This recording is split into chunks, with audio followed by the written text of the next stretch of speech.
Kembali lagi di dalam acara OTT, On the Table.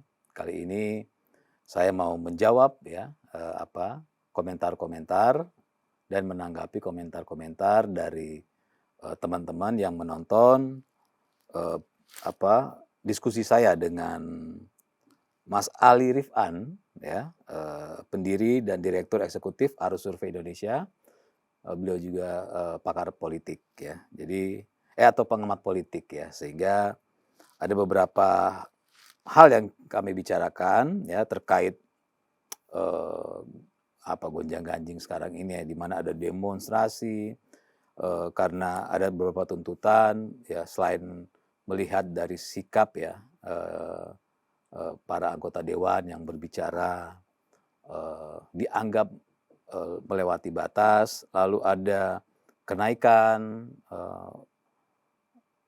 biaya ya di DPR sehingga ada beberapa penolakan dan menjadi penolakan yang masif sehingga, masyarakat turun demo di tanggal 25 sampai tanggal 28 ya. Eee, kita diskusikan banyak hal di sana, teman-teman yang belum menonton silakan ditonton. Ada banyak hal yang, kami bicarakan dan ada banyak hal yang, diberikan oleh Mas Ali Rifan ya, terkait gonjang-ganjing, kita selama ini. Ada beberapa komentar ya di dalam diskusi ini, kalau yang belum nonton silakan ditonton di channel YouTube cumi-cumi.com. Itu judulnya DPR rendah kapasitas, picu amarah rakyat ya. Jadi silakan ditonton yang belum menonton. Kita mulai ya, komentar pertama saya coba bacakan dan saya coba tanggapi. Yang pertama itu dari Januar Utama, 2844. Jadi Mas Januar nih. Mas Januar bilang, yang menanggapi video itu ya, pada saat pemilu, memilih anggota DPR itu selalu sulit karena tidak dikenal. Karena itu artis jadi terpilih karena mukanya dikenal. Ya Januar Utama ya. Jadi, yang namanya pemilu ya, baik pemilu presiden maupun pemilu legislatif, termasuk ya pilkada, itu ada yang namanya masa kampanye. Ya, masa kampanye itu berbulan-bulan. Nah, masyarakat ya, termasuk Mas Januar, ini tentu, tidak luput ya dari bagian yang akan didatangi oleh, calon-calon, baik calon, presiden, calon kepala daerah maupun calon legislatif, DPR. Saya fokus pada calon legislatif aja ya di DPR ya. Jadi kalau di pemilu itu kan pasti ada namanya calon-calon itu turun ke masyarakat, menyampaikan program-program mereka, menyampaikan visi-visi mereka, dan berharap masyarakat memilih mereka ya. Karena saat ini ya di Indonesia pemilihan, legislatif itu bukan partai ya, bukan memilih partai tapi memilih orang per orang. Ya, beda kalau di sebelumnya ya, sebelum dirubah di tahun 2009, perubahan ini terjadi di tahun 2009 ya, di mana, akhirnya memilih orang bukan partai. Kalau sebelumnya itu, di pemilu-pemilu sebelumnya itu memilih partai politik. Jadi orang cukup mengetahui dan mempelajari partai politiknya ya. Jadi kalau mereka lihat, oh partai politik ini arahnya ke sini, partai politik ini pandangannya ke sini. Nah jadi masyarakat lebih mudah sebenarnya melihatnya kan, ada partai kan paling cuma terbatas. Kayak sekarang itu kalau partai peserta pemilu cuma 18 ya. Jadi sangat mudah untuk, dilihat. Tapi kalau melihat orang per orang tentu ya, apalagi kalau DPR RI kan, wah ratusan orang tentu agak sulit ya kalau kita mengenal satu persatu. Makanya benar kenapa artis itu atau public figure itu kemungkinan terpilihnya, besar ya karena, eee, partai tahu bahwa untuk mensosialisasikan, ya lebih baik orang yang dikenal. Ini kan sama seperti, apa namanya, kita mau mensosialisasikan sesuatu kan. Kita kan tentu ingin mensosialisasikan, kita mempercayakan kepada, sebuah perusahaan atau sebuah brand yang terkenal untuk mempromokan misalnya produk kita atau ingin mempromokan diri kita, ya tentu kita harus mencari, tempat atau institusi ya yang punya nama gitu, sehingga jarak jarak untuk mensosialisasikan kita dan, produk kita itu lebih luas.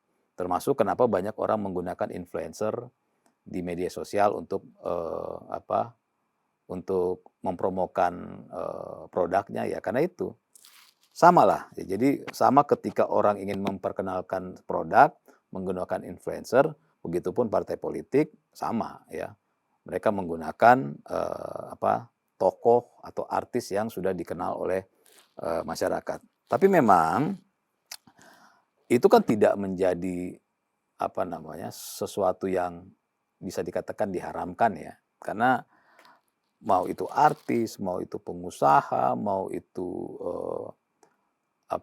bintang film atau siapapun, jangan PNS ya, kalau PNS nggak bisa, atau pekerja kantoran, pengangguran pun ya boleh, untuk mencalonkan diri menjadi anggota DPR. Jadi mau artis mau tidak nggak ada masalah. Cuma memang, yang kemarin gonjang-ganjing ini kebetulan yang disorot itu, adalah para anggota DPR yang kebetulan menjadi artis gitu kan, atau berprofesi sebagai artis sebelum menjadi anggota DPR, sudah dikenal oleh publik. Itu mungkin ya Mas Yanuar melihat. Tapi, bagaimanapun banyak juga ya, baik di DPR RI maupun di DPRD, anggota dewan yang berprofesi sebagai artis, yang mereka dalam menjalankan tugas dan fungsinya benar-benar, amanah. Ada juga yang cuma kebetulan aja kan saat ini yang disenter adalah anggota DPR yang kebetulan artis yang kemarin sempat, diviralkan dan akhirnya sekarang dinonaktifkan, mereka di DPR. Jadi gitu ya Mas Yanuar, jadi, mau artis mau tidak sebenarnya nggak ada masalah gitu. Lalu dari Endang Sumarni, M3F. Ya kata Endang, Mbak Endang ya, betul zaman sekarang orang-orang yang menjadi elit politik bukan orang-orang yang benar. Mempunyai pemikiran untuk membuat kebijakan. Soalnya hanya berdasarkan public figure,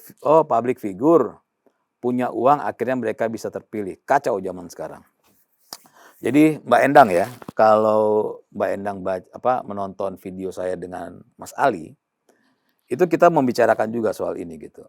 Bahwa ya partai politik itu kan ketika, mencalonkan calon anggota dewan, itu kan ya seperti etalase kan sebenarnya. Ayo ini loh calon-calon kita, silahkan masyarakat yang menilai dan memilih. Nah, calon-calon itu di masa kampanye turun. Ya, turun ke masyarakat, mereka menyampaikan orasi, menyampaikan visi mereka kalau menjadi anggota dewan nantinya. Nah, untuk untuk anggapan bahwa mereka bukan orang yang benar, itu kan sebenarnya sudah seharusnya sudah dinilai ya oleh masyarakat pemilih dari awal, dari ketika mereka akan, berkampanye. Karena kan nama-nama mereka kan terpublikasi dan bisa diakses oleh setiap orang. Apalagi zaman sekarang, sangat mudah untuk mengetahui siapa saja sih calon, anggota dewan di daerah saya gitu, sangat-sangat mudah. Dan kita akhirnya bisa tahu mana yang turun, mana yang tidak, ya. Mana yang, pemikirannya bisa diterima, mana yang tidak. Dan setiap calon anggota dewan itu kan ketika berkampanye, mereka sekarang menggunakan media sosial. Ya, mereka menyampaikan visi dan misi mereka. Nah, sebenarnya zaman sekarang ini masyarakat pemilih sudah lebih terbantu ya, lebih mudah mengetahui calon-calon tersebut. Nah, kalau sampai ya ketika masyarakat memilih misalnya si A menjadi anggota dewan, jadi dia mendapat suara terbanyak, ya artinya itu adalah pilihan dari masyarakat, ya. Pilihan dari masyarakat yang suka tidak suka, mau tidak mau, ya masyarakat harus menerima gitu. Walaupun tidak terlepas untuk mengkritik tetap terbuka gitu. Tapi kalau kalau kita mengatakan orang itu tidak benar, itu bisa terjadi kalau sampai bukan kita yang memilih, ya. Bukan kita yang memilih, orang lain yang memilih atau misalnya dari kementerian, kan yang memilih bukan masyarakat, menteri kan presiden yang memilih, bisa kita mengatakan begitu. Tapi kalau misalnya anggota dewan, ya kita harus juga berkaca pada diri kita sendiri, ya masih semua ya, termasuk saya, bahwa oh ternyata pilihan saya salah dan saya adalah orang yang ikut bertanggung jawab sampai orang ini jadi gitu kan. Nah, jadi Mbak Endang, kalau soal public figure saya sudah sampaikan tadi ya, bahwa ya tidak bisa kita mengatakan public figure itu selalu buruk, ya nggak bisa juga ya. Atau orang yang punya uang pasti buruk, ya nggak juga. Karena tidak bisa kita menilai seseorang berdasarkan dia public figure atau punya uang atau tidak. Banyak kok orang yang tidak punya uang tapi melakukan sesuatu yang buruk. Banyak juga orang yang punya uang melakukan sesuatu yang buruk. Jadi ukuran punya dan tidak punya itu tidak bisa menentukan sikap seseorang.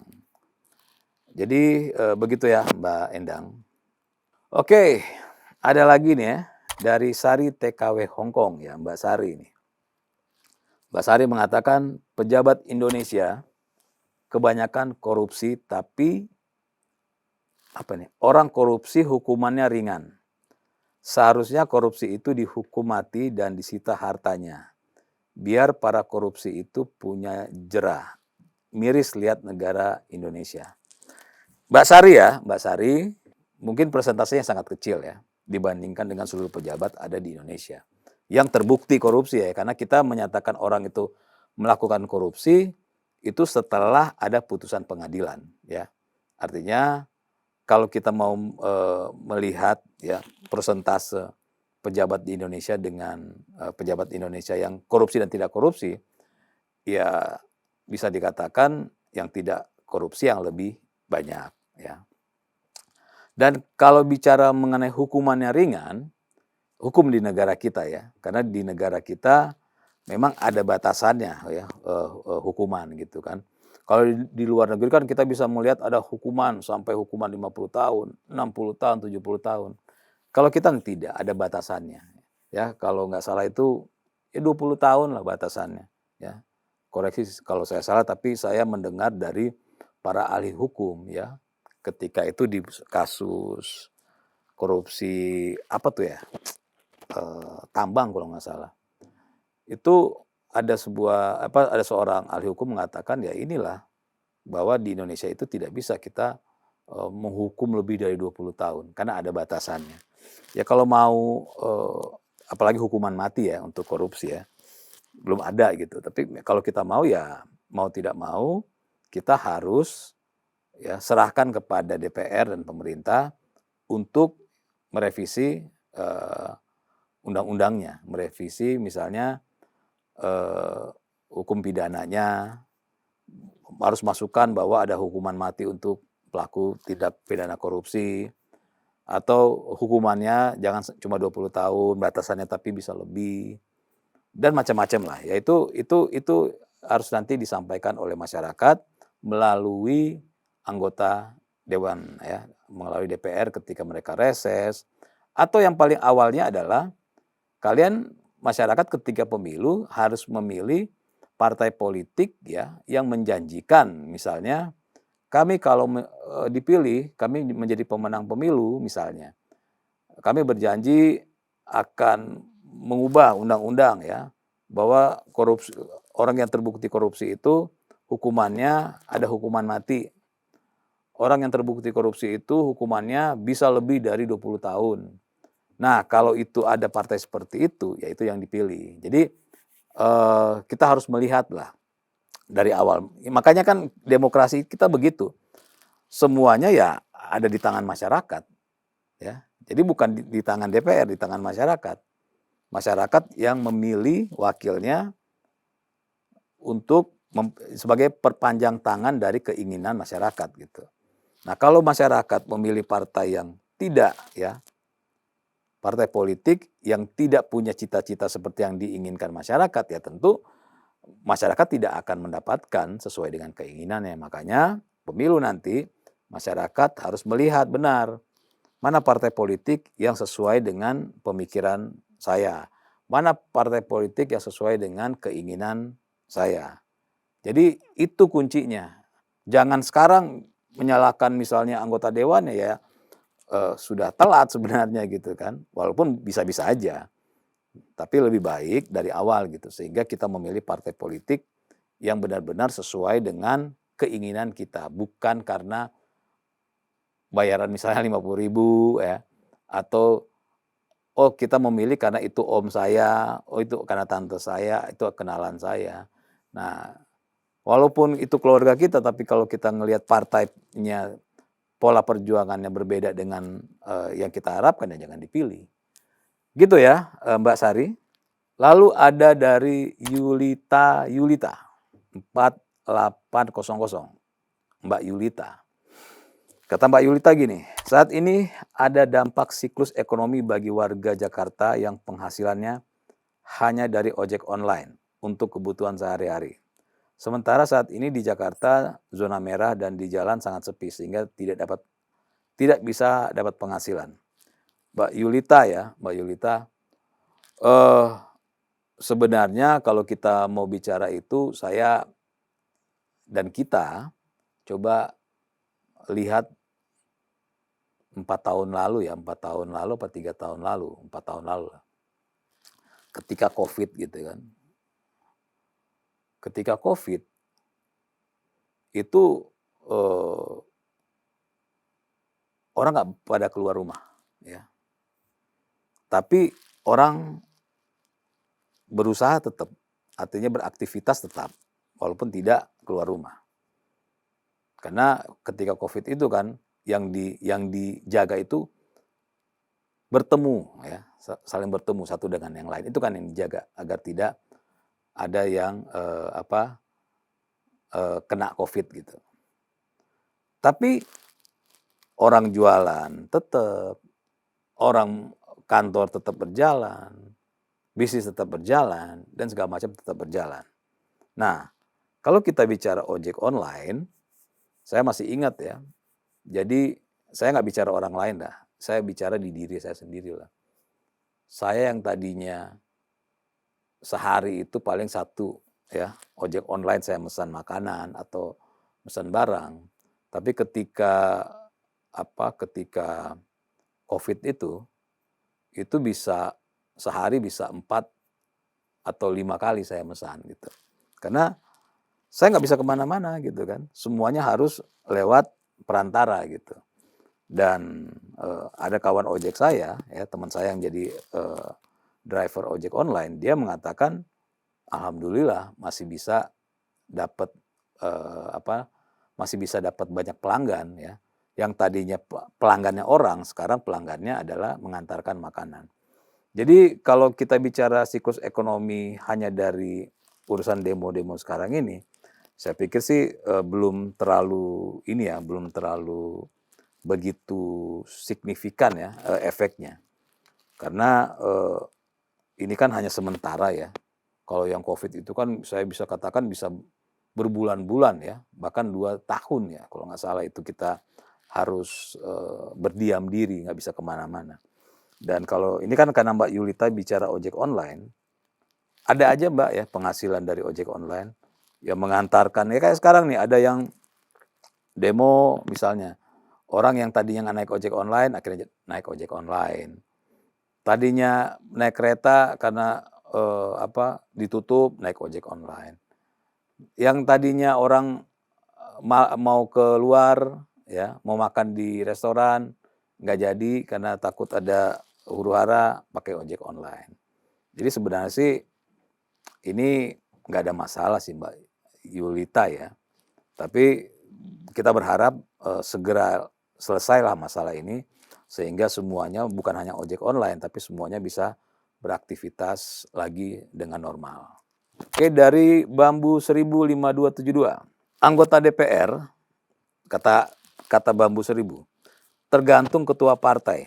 Apapun keputusan anggota DPR harus seizin ketum partai, seperti kata Bambang Pacul. Begini nih, banyak orang yang keliru ya, banyak yang keliru dalam menilai wakil rakyat, menilai DPR.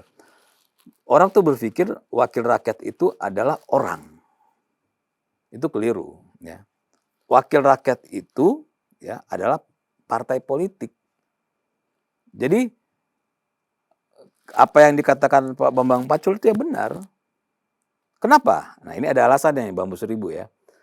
Saya sempat ya di sebuah talk show di sebuah TV, itu mereka heran ketika saya katakan wakil rakyat itu adalah partai politik. Jadi saya bilang tuh di talk show. Lalu bagaimana yang anggota dewan? Anggota dewan itu adalah wakilnya partai politik. Saya lagi ya, Bambu 1000 ya saya sampaikan. Anggota dewan yang kita lihat ya di DPR sekarang ini itu adalah bukan wakil rakyat, tapi wakil partai politik. Lalu siapakah wakil rakyat? Wakil rakyat itu adalah partai politik. Kenapa? Ya, saya bisa mengatakan seperti itu. Ya karena ini konstitusi kita mengatakan seperti itu.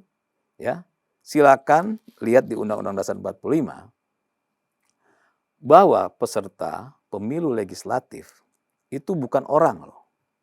Peserta pemilu legislatif ya adalah partai politik peserta pemilu. Lalu yang perorangan siapa? Yang perorangan itu adalah calon atau anggota DPD. Ya. Jadi kalau anggota dewan, DPR RI, DPRD itu adalah wakilnya partai politik. Ya. Kalau DPD ya benar orang per orang. Jadi itu yang saya sampaikan ini berdasarkan konstitusi kita. Tambahan lagi ya Bambu 1000. Makanya tidak heran kalau di DPR itu ada namanya fraksi-fraksi. Ya. Ada nggak yang namanya fraksi rakyat? Nggak ada. Ya. Yang adalah fraksi partai A, fraksi partai B, fraksi partai C. Ada nggak ya di sebuah fraksi berbeda pendapat? Nggak ada. Ya. Satu fraksi itu bulat satu suara semua. Makanya hitungannya fraksi. Nggak ada di satu fraksi lalu ada yang berbeda ya. Nggak ada itu. Ya karena itulah sistem di kita gitu. Nah, jadi kalau makanya saya selalu mengatakan ya dalam berbagai kesempatan saya selalu mengatakan nanti ya di setiap pemilu itu jangan lihat orangnya. Kita kalau memilih calon legislatif ya calon baik DPR RI maupun DPRD, kita jangan lihat orangnya. Kita lihat partainya. Ya. Kalau partainya arahnya ke kiri, terus calonnya ketika kampanye dibilang arahnya dia ke kanan, udah pasti sudah pasti calonnya itu bohong. Ya. Karena mau tidak mau seorang anggota dewan ya itu harus patuh atas putusan dari partai politik. Karena mereka ada di situ mewakili partai politik, bukan mewakili pribadi-pribadi. Nah, ini yang sebenarnya jarang disampaikan. Ini bagian dari pendidikan politik. Nanti di 2029 ya, pemilu 2029 Jangan dilihat itu ketika calon datang, misalnya calon ini datang, dia bilang saya akan, ini banyak nih yang keliru nih. Saya nanti kalau jadi saya akan bangun ini, bangun itu. Saya akan melakukan ini dan melakukan itu, salah. Ya. Karena tugasnya dia itu cuma 3 sebagai anggota Dewan DPR RI. Ya, 1 yang membuat undang-undang bersama pemerintah. Kedua, ya, dia pengawas terhadap kinerja pemerintah. Ya. Ketiga, budgeting. Hanya itu 3. Sehingga banyak sekali yang salah ketika kampanye, seolah-olah yang ditangkap oleh masyarakat yang mereka sampaikan itu sebenarnya bukan tugasnya anggota dewan, tapi tugasnya kepala daerah. Dan akhirnya masyarakat, ya dalam tanda kutip, tertipu memilih mereka. Setelah jadi, masyarakat bilang, kok dia nggak pernah turun? Dia memang tugasnya bukan seperti kepala daerah gitu. Ya, jadi gitu Bambu Seribu ya. Jadi memang anggota DPR itu ya tergantung terhadap partainya. Dan itu tidak salah. Itulah mekanisme di kita. Gitu ya. Coba Bambu Seribu dan teman-teman cek di di konstitusi kita. Apakah anggota dewan itu ya wakil rakyat atau wakil partai. Lalu dari Muhammad Arifin 8742.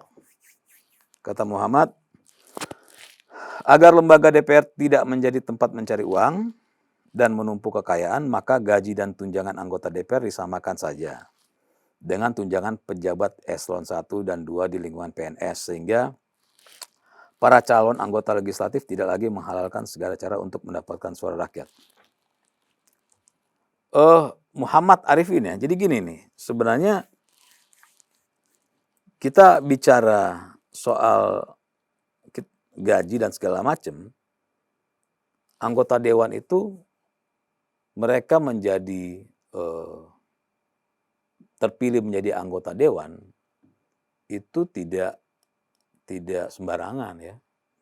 Mereka itu ya berusaha turun ke masyarakat, mereka menyampaikan visi, menyampaikan misi, ya harus mengeluarkan banyak uang, harus begini dan begitu untuk meyakinkan masyarakat. Jadi nggak mudah untuk menjadi anggota dewan. Nah, sama seperti kita lupakan dulu soal anggota dewan. Ya, sama seperti kita nih di luar dari anggota dewan.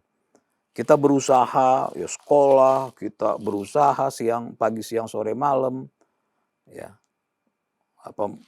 menuntut ilmu sambil bekerja, bikin bisnis sana, bikin bisnis sini, sampai akhirnya kita mendapatkan posisi dengan bayaran yang lumayan, maka kan itu sebuah pencapaian bagi kita.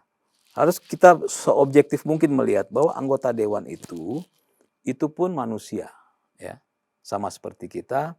Mereka butuh yang namanya upah, butuh yang namanya gaji, butuh untuk membiayai keluarganya, butuh membiayai sekolah anak-anaknya, sama seperti yang lain. Ya. Dan plusnya, mereka itu bekerja untuk kebutuhan seluruh Indonesia.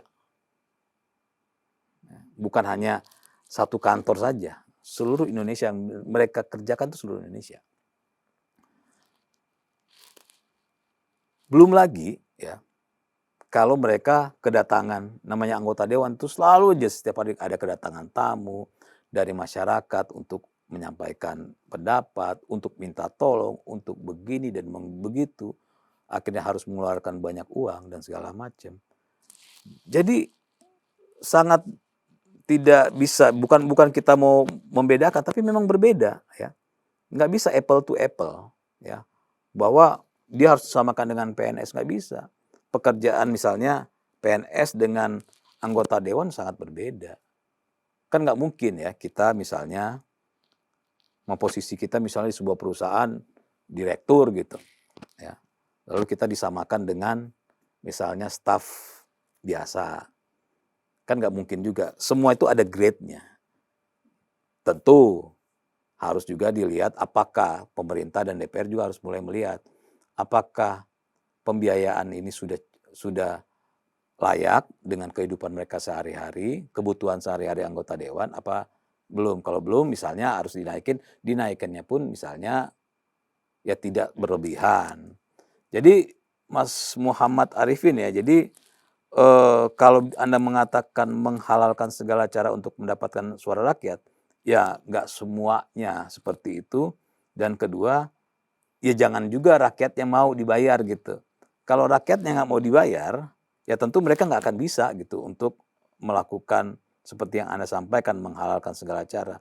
Kita coba melihat anggota dewan itu dari sisi sebagai manusia dan dari sisi sebagai orang biasa yang juga punya kebutuhan sama seperti kita. Tentu tetap harus dikritik, jangan sampai juga berlebihan gaji dan tunjangan mereka. Dari Agustinus Barani 6588. Agustinus mengatakan penuh dengan artis usia senja. Terpilih karena popularitas, jago ngomong depan kamera, giliran di ruang sidang melempem. Apa daya SDM di Konoha juga memilih mereka. Saya sempat sampaikan juga tadi bahwa kita jangan mengkotak-kotakan bahwa artis, tidak artis gitu kan. Karena kalau kita mengacu pada konstitusi kita, setiap warga negara berhak untuk memajukan kehidupan pribadinya. Artinya mau dia artis, mau dia siapapun, termasuk Agustinus, bisa kok untuk menjadi anggota dewan, ya, masuk partai, dicalonkan, berupaya untuk dipilih oleh rakyat, berjuang sehingga bisa terpilih. Jadi artis tidak artis nggak ada masalah. Kalau mereka jago ngomong di depan kamera, ya memang ini banyak juga yang keliru ya. Orang-orang berpikir bahwa anggota dewan itu kerjanya harus terlihat bagaimana, ya enggak juga. Saya sering mengatakan begini, anggota dewan itu ya kerjanya di balik meja. Beda dengan kepala daerah. Kepala daerah ya selain di balik meja ya dia harus turun sana sini. Anggota dewan turun pun ada waktunya ya. Misalnya masa reses, mereka turun untuk belanja masalah dari masyarakat, buat mereka balik nanti ke DPR untuk membentuk undang-undang atau untuk memantau kinerja dari pemerintah atau untuk budgeting. Kan fungsinya 3 itu aja. Kata Mbak Agustinus, giliran di ruang sidang belempem. Ya kalau di ruang sidang nggak boleh juga setiap orang itu bicara, karena di fraksi itu ada juru bicaranya juga di DPR gitu kan. Mereka bicara ya di ruang tertutup. Satu fraksi, apa yang mesti kita lakukan? Apa ininya? Gitu. Oh, kita melakukan ini. Apa ambil keputusan kita mau ngapain? Jadi mereka satu fraksi itu di ruang terpisah mereka rapat menghasilkan sesuatu baru mereka bawa ya di dalam sidang. Dan di dalam sidang itu nggak semua orang bisa bicara gitu kan, segitu banyak orang harus bicara kan ancur-ancuran juga. Dan itu setiap fraksi ada juru bicaranya, ada pimpinannya. Jadi nggak bisa seenaknya bicara gitu. Misalnya kita merasa memilih misalnya si artis A gitu. Kok kita ngeliat si artis ini ketika jadi anggota dewan, setiap sidang nggak pernah ngomong. Ya bukan dia nggak mau ngomong, ya. Karena memang sudah ada aturannya di setiap fraksi gitu. Nanti kamu yang ngomong, nanti kamu yang ini, kamu yang itu gitu. Jadi nggak bisa kita harapkan yang apa yang kita pilih terus mereka langsung ngomong, nggak bisa. Terus kata Agustinus, apa daya SDM di Konoha juga memilih mereka. Maksudnya Konoha misalnya Indonesia kan, memilih mereka. Ya itulah ya, itu yang memang akhirnya menjadi perbincangan dan diskusi kita ya sampai detik ini. Ada yang menyalahkan anggota dewan, tapi ketika menyalahkan anggota dewan, mau tidak mau menyalahkan diri kita sendiri juga. Kadang mereka terpilih, karena kita juga gitu. Ya. Jadi tidak bisa 100% kita menyalahkan anggota dewan. Nanti misalnya kalau anggota dewan boleh membela diri, mereka mengatakan, lah kan yang memilih saya kamu gitu. Ya. Begitupun kepala daerah, begitupun presiden. Karena kan di pemilihan di negara ini kan masyarakat yang datang ke TPS. Misalnya dia memilih anggota dewan karena artis atau karena omnya atau karena tetangganya dia pilih, ya. Ternyata tetangganya atau omnya atau artis itu ketika jadi anggota dewan ngomongnya sembarangan. Yang salah siapa? Yang milih juga kan. Jadi nggak bisa 100% juga menyalahkan anggota dewan, ya nggak bisa juga kita menyalahkan masyarakat karena ini bagian dari demokrasi kita. Pelan-pelan ya, pelan-pelan akhirnya dengan berbagai pengalaman ini, akhirnya masyarakat pemilih lama-lama akan cerdas kok. Mereka nanti akan memilih, oh saya sudah 3 pemilu, cara saya memilih salah misalnya. Saya memilih orang hanya berdasarkan popularitas. Oh saya memilih hanya karena saudara. Oh kak saya memilih hanya karena teman gitu. Sekali lagi ya ini buat semuanya. Untuk ke depan pemilu 2029 jangan melihat orangnya. Sekali lagi nih, tapi lihat partainya. Kalau partainya arahnya ke kiri, sudah dipastikan anggota dewannya ke kiri semua. Kalau partainya ke kanan, sudah dipastikan anggota dewan semuanya ke kanan. Karena sekali lagi, wakil rakyat itu bukan anggota dewan, tapi partai politik. Saya pikir cukup ya untuk kali ini. Dari berbagai pertanyaan-pertanyaan ini, saya sedikit merangkum ya bahwa masih ada yang menganggap anggota dewan itu seolah-olah ya pribadi-pribadi anggota dewan itu seolah-olah bisa melakukan sesuatu yang diinginkan oleh masyarakat. Tidak bisa ya. Anggota dewan itu adalah sekali lagi dan ini perlu saya tekankan terus-menerus, anggota dewan itu adalah wakil dari partai politik ya.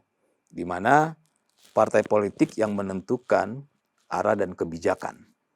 Ya, dalam pembentukan undang-undang yang menentukan itu bukan anggota dewannya tapi partai politiknya. Ya. Misalnya kalau kita masyarakat ingin ada undang-undang apa yang sekarang lagi diminta itu perampasan aset gitu kan.